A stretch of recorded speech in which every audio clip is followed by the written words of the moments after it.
자, 이번 시간 가로방 계획의 실제에 대해서 한번 보도록 하겠습니다. 자, 실질적으로 어떻게 설계되고 플레인되는지 좀 더 구체적인 데이터겠죠. 도로의 배치 기준부터 쭉 본다면, 자, 가로에서 이제 어떻게 구분을 할 것인가 쭉 내용을 보겠습니다. 도로의 배치 기준 우선 간선도로, 자, 간선도로 시군의 골격을 형성하는 도로다 해서 인구 100만 정도가 될 경우, 인구 100만 정도 되는 큰 도시의 골격. 그러니까 우리가 간선도로, 시군의 규모에 따라서 주간선도로, 보조간선도로를 이야기하고 골격을 형성하도록 한다고 하니까 그 골격인 간선도로를 어떻게 배치할 것인가. 인구 100만 정도라고 한다면 간선도로는 도시고속도로나 주간선도로, 즉 큰 도로로서 골격을 형성하고, 인구 5만 이상, 일반적인 도죠. 일반적인 시에서는 주간선과 보조간선이 나온다. 즉, 도시고속도로 같은 게 없다는 거죠. 뭐, 내부순환, 외부순환. 그러니까 우리가 서울 같은 경우는 내부순환, 외부순환이 있고요. 부산에도 그런 도로가 상당히 많죠. 하지만, 일반적인 도시에는 그런 도로가 없다는 거죠. 다 그냥 평면도로고, 주간선도로나 보조간선이다. 자, 인구 2만에서 2만 5천, 또 마찬가지로 주간선과 보조간선 정도 될 것이고, 인구 2만 명 정도라면은 주간선도로가 없이 보조간선도로로만 형성이 될 것이다. 자, 배치 간격을 봤더니 도심을 원활한 주간선도로가 있는 보조간선도로를 통해서 간선 가로망을 구성하는데, 간선도로의 간격이 상업과 공업지역은 500m 이내로 잡아주고 주거지역은 500에서 1km 정도로 잡겠다. 아무래도 이제 주거지역, 상업과 공업지역 같은 경우보다 도로의 간격들이 조밀조밀하게 들어오면서 소통을 원활하게 잡아줘야겠죠.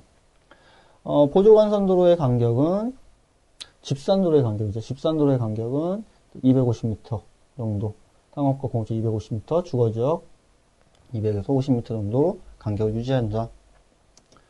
그래서 일반적으로 이 배치 간격은 다음과 같죠.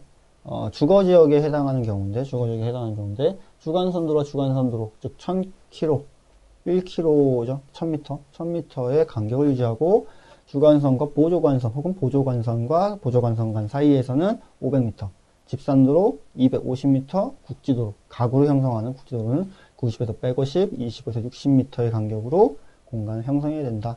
즉, 기능이 다운그레이드됨에 따라서 간격도 좀 더 촘촘하게 나와야 되는 기본적인 패턴 볼 수 있고요.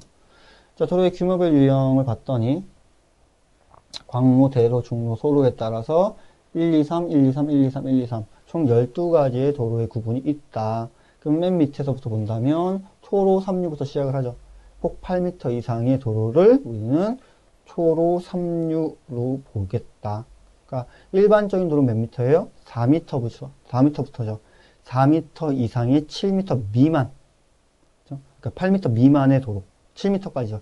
4에서 7m까지가 초로 3류가 되겠죠. 왜 4m 이하는 일반적인 도로를 안 보잖아요. 그러니까 그렇게 생각하시면 폭 8m 이상의 소로 3류가 있고요. 가장 큰 거는 광로 1류로 70m 이상의 도로를 보겠다. 그래서 요 갭들, 요 프레임에 맞게끔 1, 2, 3, 1, 2, 3, 1, 2, 3 기능들에 맞는 도로 보시면 될 것 같고요. 자, 진입도로의 폭은 결정. 기본적으로 그 도로의 폭원을 잡아줄 때 그 단지로 들어오는 진입구가 몇 개냐에 따라서, 혹은 그 안에 거주하는 세대수가 얼마냐에 따라서 도로의 폭원이 결정되는 거죠. 그래서 뭐 2000세대 이상일 때 한 개의 진입도를 가지고 있으면 20m 이상으로 도로폭을 설정해줘야 되는 그런 같은 경우가 있다. 그래서 기본적으로 세대수에 따라서 이걸 또 체크를 하셔야 돼요. 시험 문제 좀 자주 나오니까. 이런 건 뭐 단순함기라서 어떻게 잘 설명하기 그렇네요. 자, 가로의 폭원과 단면의 결정. 자, 가로의 종류와 현재 장래 교통량을 고려해서 충분한 교통량을 처리해야 되고, 차선의 수. 가로의 종류, 계획 교통량에 맞게 5,000에서 18,000대의 1차선, 하나의 차선에 소통이 된다. 그러니까 이렇게, 이런 계산을 다 맞춰주셔야 된다는 거고, 차선의 폭원은 2.7에서 3.5 정도 잡고, 중앙 분리는 1에서 4.5까지를 잡아야 된다. 뭐, 결정 기준이네요. 보도의 폭원, 보행자의 안전과 원활한 통행을 위해서 1.5에서 3m 이상의 보행자도로, 보도 폭원이 필요한 거고요. 가로시설물 같은 경우, 가로등, 가로수 등에서 1.5m 내외의 폭원이 필요하다. 그러니까 양쪽에 들어오는 가로수의 식재 이런 거 생각해줘야 되는 거죠. 도로는 도로법에서 4m 이상의 도로를 일반적인 도로로 규정하고 있으며 도시계획상 최저폭은 6m 이상을 규정하고 있다. 자, 가로의 폭원 확충, 편측 확충이다. 자, 한쪽만 늘린다는 거죠. 한쪽만 늘렸을 때 개발비가 저렴하지만 도시 미관상 균형을 잃겠다. 도로를 확장하는데 한쪽만 붕괴를 시켜버리는 거죠. 그러니까 미관이 안 좋아진다는 거고. 양측 확장, 신시가지가 정연하게 전개되지만 많은 보상비가 소요된다. 양쪽이 다 편입을 해야 되니까. 회랑식 확충이다. 즉 아케이드식 확충은 영구적 대건물의 연속적 존립해 있을 경우 기존의 건축물의 1층 부분을 보도로 활용하는 방법으로 선진국의 도시에서 많은 사례가 있다. 자, 아케이드 같은 경우 기존에 도로가 있었어요. 도로가 있었는데 이 도로를 이렇게 건물이 들어와 있죠. 건물이 들어와 있는데 도로를 확장할 필요가 있어요. 그러면 이 건물을 붕괴해야 되는데 역사적 건축물이 있으니까 여기만 이렇게 판다는 거죠. 이렇게 팔아서 도로는 그대로 유지하고 이런 부분은 이제 보행자 도로로 늘려주는 경우. 그러니까 건물을 편측 확장이든 양측 확장이든 둘 다 붕괴를 시켜서 하겠지만은 뭔가 건축물이 가치가 있고 보존했을 때는 아케이드를 활용해서 도로를 확장하는 방법도 생각할 수 있다. 그래서 이런 어떻게 보면 소극적인 도로의 확장 방법도 필요한 거죠. 그리고 기후가 나쁜 곳에 상점가를 조성한다. 기후가 나쁜 곳에 상점가. 우리 저런 싱가포르 같은 데 가보시면 되겠죠. 싱가포르 같은 식으로 상당히 더운 지역 같은 경우는 다 보도가 아케이드몰이죠. 뭔가 사람들 그늘망을 만들어주니까. 자, 도로의 기능의 폭은 따라 용도의 배치다. 자, 또 복잡한 거 나오네요.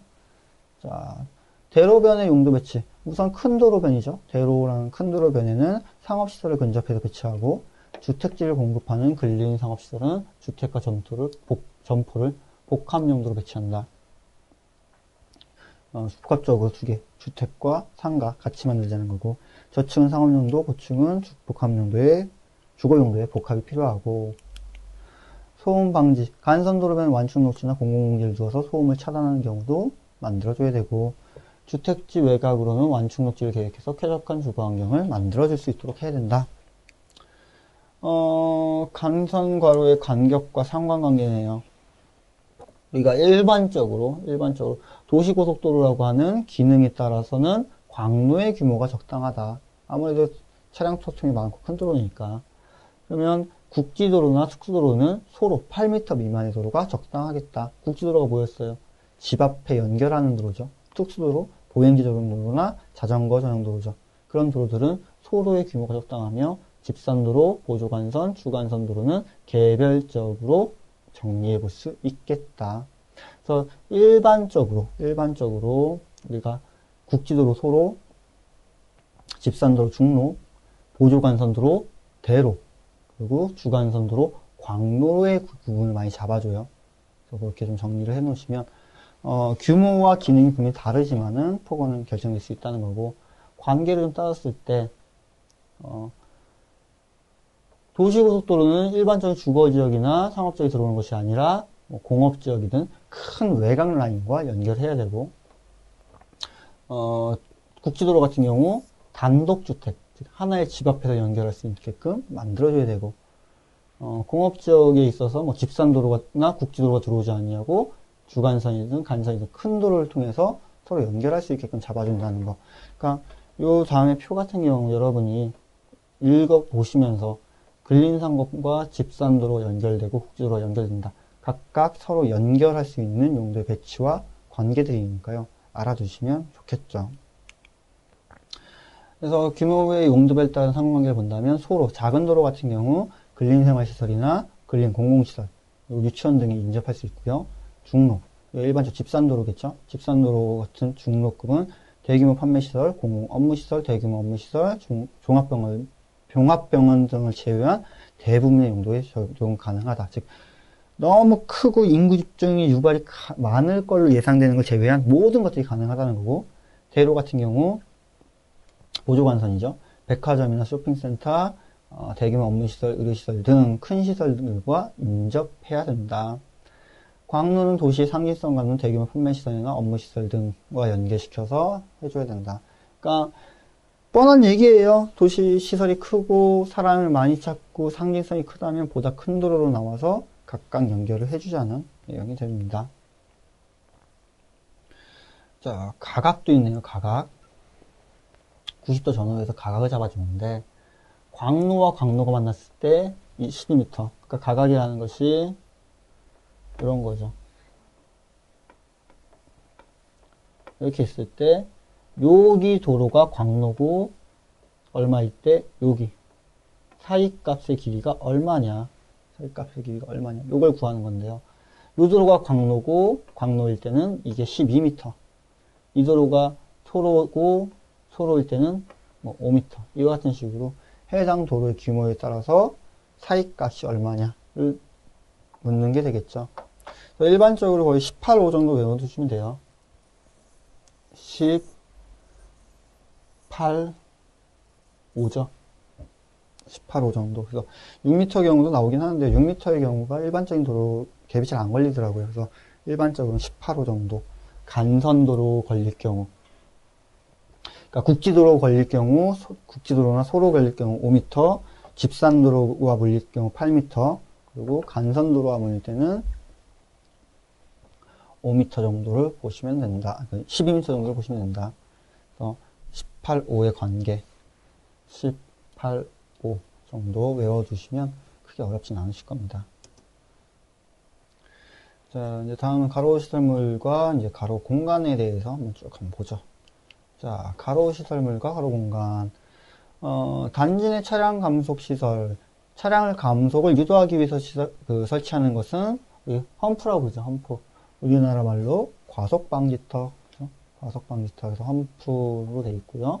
험프의 유형 같은 경우가 좀 안 나왔는데 이렇게 라운딩형도 있고요. 이렇게 사다리꼴형도 있죠. 그래서 험프가 있다는 거. 그래서 과거에는 라운딩형이 상당히 많았는데 유지 관리가 힘들다는 말로 있었죠. 그리고 가짜 험프도 있죠. 이렇게 색칠만 돼 있는 이런 것도 가끔 운전하시다 보면 가끔 속으시니까 그런 경우들. 그래서 우리가 그런 것을 험프 혹은 과속 방지턱이라 부른다. 통과 교통을 방지하기 위한 시설로 볼라드. 차량 통행 차단용이다 해서 어떤 거예요? 도로가 있으면 도로에 이렇게 기둥 말뚝 박혀 있죠. 말뚝 박혀 있는 걸 볼라드라 부른다. 통과 교통을 방지하기 위한 도로 방식으로는 쿨데삭, 루프, 그리고 U자나 T자형 등이 있다. 쿨데삭 어떤 거예요? 삥 돌아서 막다른 길 만들어주는 거죠.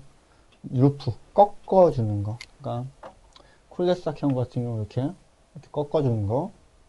루프, U자, 두 개의 진출구를 가지고 있는 T자는 삼지 교차를 만들어서 해주는 가로망이죠. 그러니까 통과교통을 배제하는 가로망의 형식들은 다음과 같다.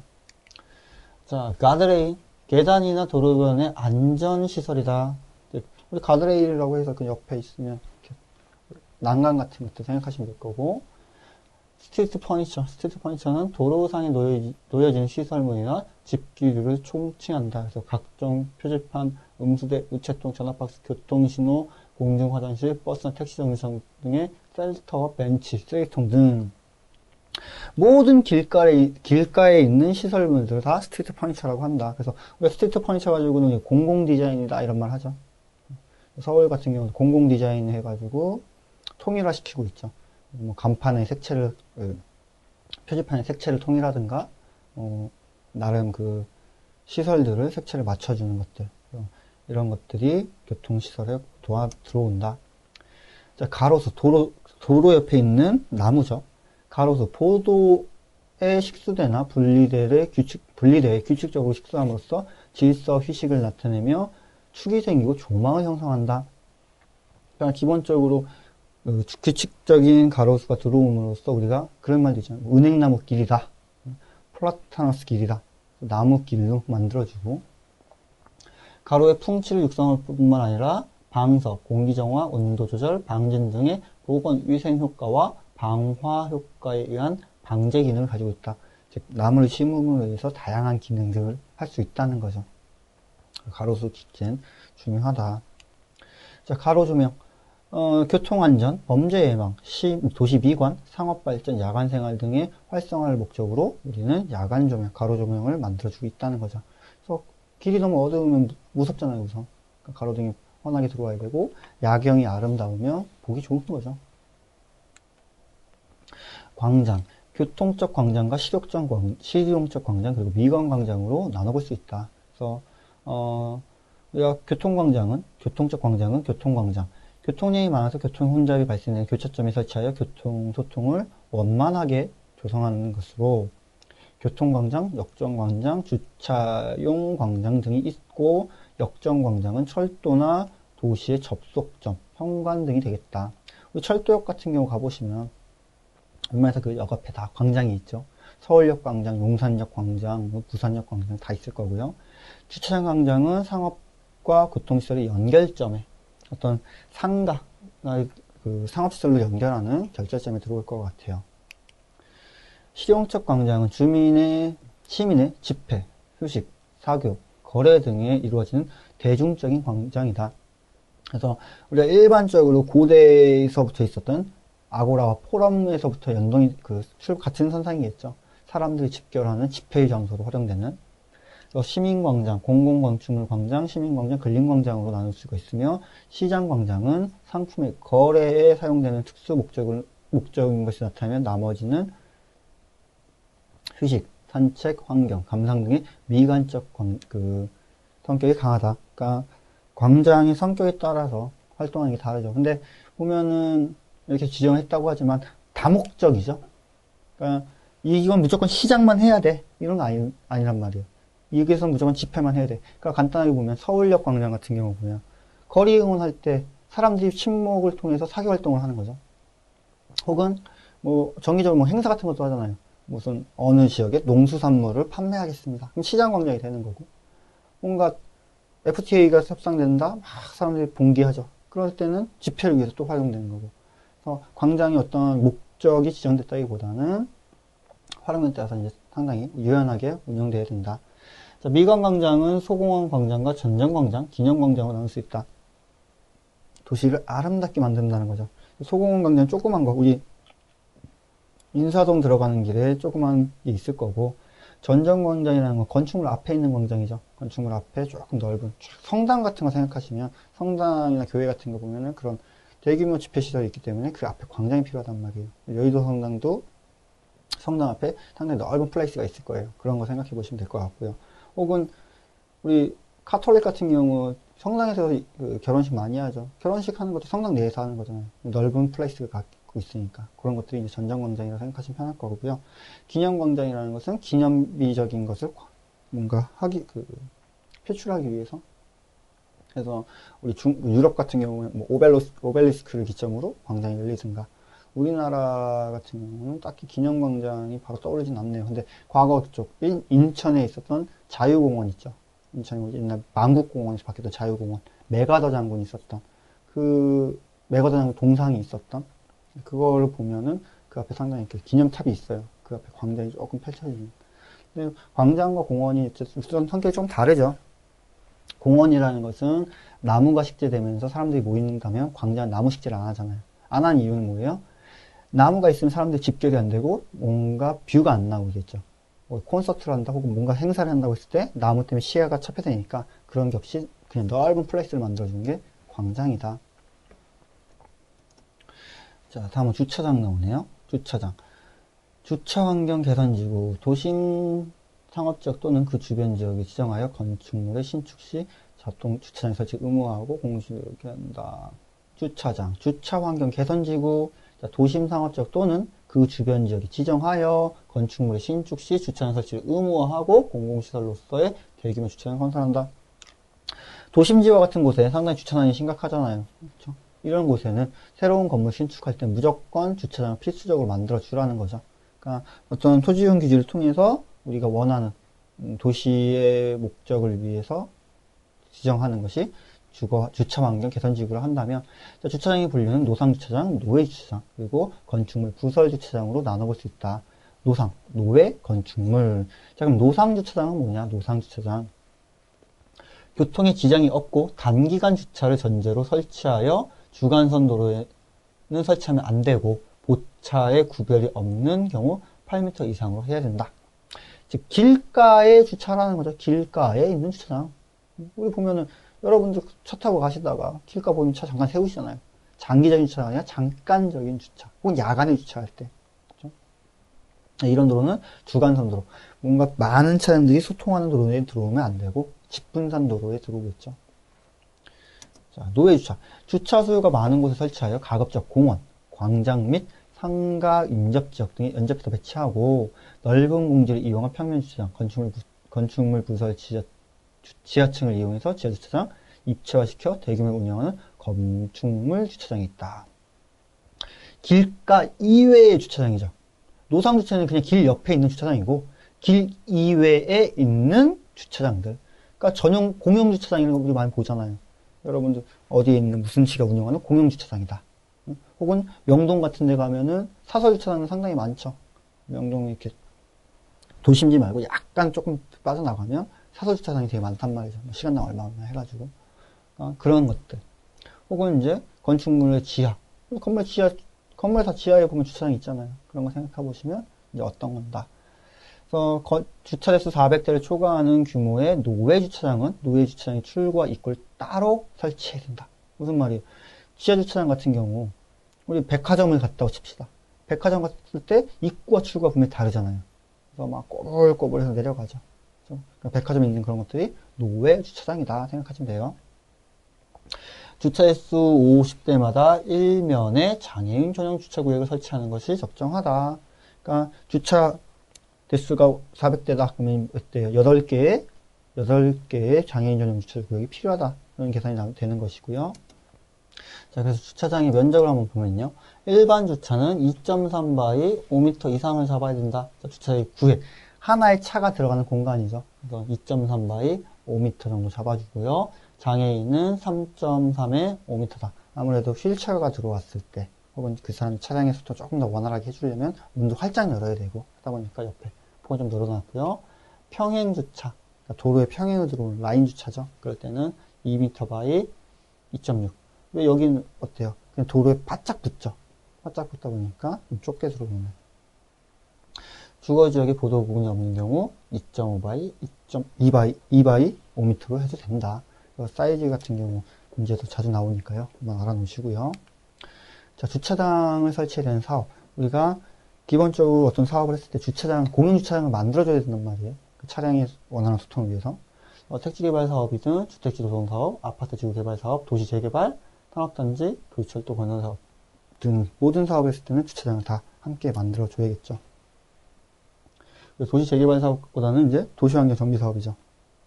과거 법령이니까 도시환경 정비 사업 등으로 만들어줘야 된다. 아파트 지구 개발 계획도 이제 사라진 법이죠. 이런 것들. 주차장의 규모, 당해 수압 부지의 0.6% 이상으로 해야 된다. 전체 면적 0.6% 이상의 주차 공간이 필요한 거죠. 전체 면적이 0.6 정도는 해야 된다. 자, 주차장의 입구네요. 그 주차장에 들어오는 차량의 입구인데, 차량구가 2개 이상인 경우는 평행주차 3.3m. 즉, 하나의 차량만 들어올 수 있으면 되니까. 양쪽으로 쪼개지면 되니까 3.3m. 직각 주차는 6m. 그리고 60도 방향은 4.5, 45도는 3.5, 교차 주차는 3.5 동일하게 들어온다. 출구가 한 개인 경우는 이제 5m, 6m, 5.5, 5.5, 6.5에요. 지금 오타 나왔습니다. 6.5m. 그래서 아무래도 주차장의 출입구에 따라서 폭언이 좀 달라진다는 다음 같은 과정 나오고요. 자, 주차 수요 산정 한번 보죠. 소수점 이하의 숫자가 0.5 이상인 경우에는 1로 본다. 즉 올림한다는 거죠. 반올림. 당해 시설물의 전체에서 산정한 주차 총면적 대수가 1 미만인 경우는 주차 대수를 0으로 보겠다. 그러니까 전체 면적 대비 공간이 1 미만으로 나오면 0으로 본다는 거고요. 복합용도 시설의 주차 대수, 시설물의 설치 기준에 의해서 산정된 소수점 이하의 첫째 자리까지 자릿수를 합산해서 주차 대수를 합산한다. 무슨 말이에요? 두 가지, 주거와 상업이 같이 공존했을 때 주거의 주차율과 상업의 주차율이 다르기 때문에 두 개를 합산해서 계산한다는 거고요. 다가구주택, 공동주택, 오피스텔은 해당 산정 기준을 적용해서 산정된 주차 대수를 별도로 합산하자. 단독주택 용도로 사용되는 시설의 면적의 50제곱미터 이하인 경우에 필요할 것이며 단독주택 용도로 사용되는 시설의 면적을 100으로 나눈 대수가 필요하다. 무슨 말이에요? 300평이다. 300제곱미터다. 차량 대수 몇 대? 세대가 된다는 그런 산정 기준이 나올 거고요. 자, 수요 추정 한번 보겠습니다. 예를 들어서 연면적이 300제곱미터의 건축물이 있는데 단독 45제곱미터, 근린생활시설 220제곱미터 주차 대수는 그러면 단독은 100제곱미터당 하나니까 들어오고 근생은 200에 하나니까 들어옵니다. 그러면 하나씩 들어오니까 0.4에 1.2가 총 2대의 주차 확보가 나와야 된다. 이 숫자 단독은 100이고 근생은 200이라는 거 이런 숫자들은 여러분이 기출문제 푸시면서 체크하시기 제일 빨라요. 지금 법을 하나하나 읽으면서 근린생활시설의 면적이 얼마가 되고 단독주택 면적 얼마가 되고 뭐 업무시설 면적 얼마 되는지 상당히 많거든요. 그럼 하나하나 다 알 수는 없다는 거죠. 다만 계산을 봤더니 복합이죠. 두 가지 같은 경우 소점 첫째 자리까지 계산해서 두 개를 합산했다. 그러니까 계산 느낌을 읽은 거예요. 단독주택은 100세대, 100제곱미터당 하나의 주차 공간이 필요한데 내가 건설하는 주차 면적은 45제곱미터다. 그러면 0.4밖에 안 된다는 거죠. 근데 근생 같은 경우 200당 한 대가 필요한데 내가 건설하고 있는 게 255다. 그래서 0.26이 나왔고 합이 0.16이다. 그럼 소수점 이하는 반올림 한 달 있으니까 두 대의 공간이 필요하다. 연면적 600인 건축물이 있는데 단독이 245고요. 근생이 335에 있다. 그러면 단독 같은 경우 1 플러스 445 마이너스 150이다. 자, 요거 같은 경우는 면적이 또 기준이 달라요. 연면적 300제곱미터냐, 그 이생이냐, 이런 기준에 따라서 또 다르게 적용되는 경우가 있어요. 그러니까 그에 따라 추가적인 계산을 해주고, 근생 나눠준다면 1 플러스 0.9 이렇게 나온다. 이런 문제들은 여러분이 느낌만 알아두시고, 기출문제를 푸시는 게 제일 빨라요. 지금 뭐, 이걸 하나하나 외우신다는 건 좀 말이 어렵고, 이런 느낌으로 들어오는, 수요 추정에 따라서 들어오는 방법이 있고요. 다가구미 공동주택의 주차장 산정 같은 경우 주택단지에서는 주택 전용면적 합계를 기준으로 하겠다. 전용면적, 실질적으로 적용되는 주거지의 총면적이죠. 특별시 광역시민 시군에서는 300세대 이상의 건축물을 설치할 때는 지하에 설치한다. 그러니까 무조건 지금 주차장은 다 지하로 가는 거잖아요. 그러니까 과거 한 70년대인가요? 70년대, 80년대인가 아파트 분양한 거 보면은 노원 쪽이었던 걸 기억해요. 잠실이었던 것 같아요. 잠실. 노원 쪽 아파트 단지 같은데 아파트 분양한 거 보면 주차장이 도로에 주차장이 없는 아파트 단지 해가지고 막 되게 센세이션을 일으켰던 광고가 있어요. 그러니까 그 전까지는 다 지하 주차장이 아니라 아파트 옆에 배치하는 그런 주차장이었다면 어느 시점부터는 다 지하 주차장으로. 요즘 일반적으로 아파트 단지에 주차장 별로 없잖아요. 다 지하로 가 있고, 표면적인 공간이 다 녹화되어 있고, 나무 심어 있고. 세대당 전용면적 60제곱미터 이하인 경우, 주차장 면적 10분의 30% 이상은 적용하자. 이런 기준도 있네요. 자, 이렇게 해서 주차장 면적에 대한 계략적인 걸 살펴봤고요. 다음 시간에 좀 더 디테일한 것으로 주차장, 수요 추정들, 그러니까 실질적으로 어떠한 기준에 의해서 얼만큼의 면적들이 필요한 것인가에 대한 내용까지 한번 쭉 살펴보는 걸로 하겠습니다.